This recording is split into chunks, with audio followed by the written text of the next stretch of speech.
I'm often asked some pointers as to when transfer petitions are allowed. Some of the basics are when a party feels there's a reasonable apprehension of injustice, if a party has reasonable fear that justice might not be served there won't be a fair trial in the current situation in the current court, and there might be some biases or a charged atmosphere. In such cases, transfer is allowed. Other grounds are also balance of convenience, but that keeps in consideration both the parties. Of course, both the parties can move forward with transfer petition, and that has been allowed in several cases.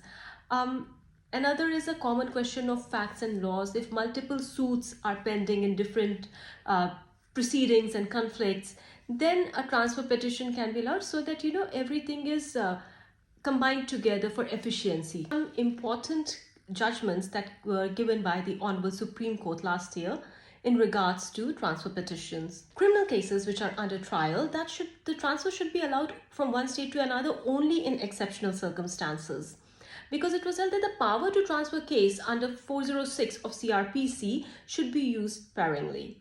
The court has allowed transfers only in exceptional circumstances, considering the fact that the transfer may cast unnecessarily aspersions on the state judiciary and the prosecution agency. It might undermine their power and their ability to dispense justice.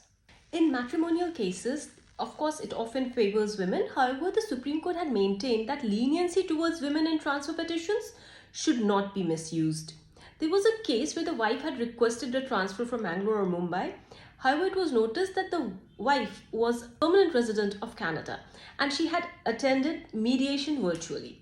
So in this case, the Supreme Court had decided the petition in favor of the husband, stating that the wife can travel to Bangalore, and given the exemption, she was allowed to appear virtually whenever needed. The petition was refused to the wife. However, it is not always the case. The Supreme Court had observed that usually it's the wife's convenience which is looked into while deciding a transfer petition in a matrimonial case. Last year, there was a 21-year-old woman who had sought transfer of a case from Vellore to her hometown in Chennai. Her husband had filed for divorce and she had filed for restitution of conjugal rights. However, the transfer petition in High Court was dismissed. Then she had approached the Honorable Supreme Court. So the cardinal principle for exercise of power under Section 24 of CPC is that the ends of justice should demand the transfer of the suit, appeal, or proceedings. In matrimonial matters, courts have to take into consideration the economic situation of both the spouses, the social strata of the spouses, and the behavioral patterns.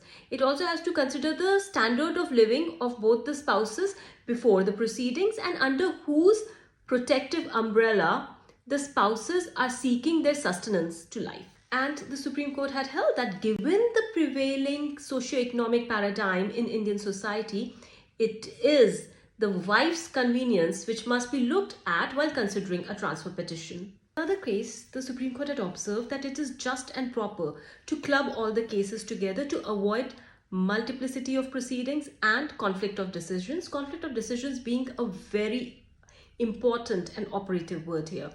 So the judgment read something like, further, when two or more proceedings are pending in different courts between the same parties which raise the same common question of law and facts, and in those when the decision of the cases are interdependent, it is desirable that they should be tried together by the same judge so that it avoids multiplicity of trials in the same issues and conflict of decisions. There was another very interesting matter of transfer petition which was related to senior citizen in a criminal matter. So the Apex Court had actually allowed a transfer petition.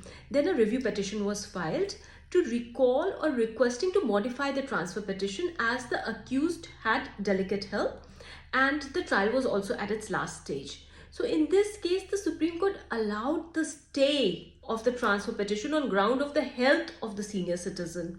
Just a cursory look at some important judgments that had come recently by the Honorable Supreme Court favoring different aspects of transfer petitions. So it is not that only one aspect is looked into, but every case is unique and decided upon its unique merits, question of laws and facts.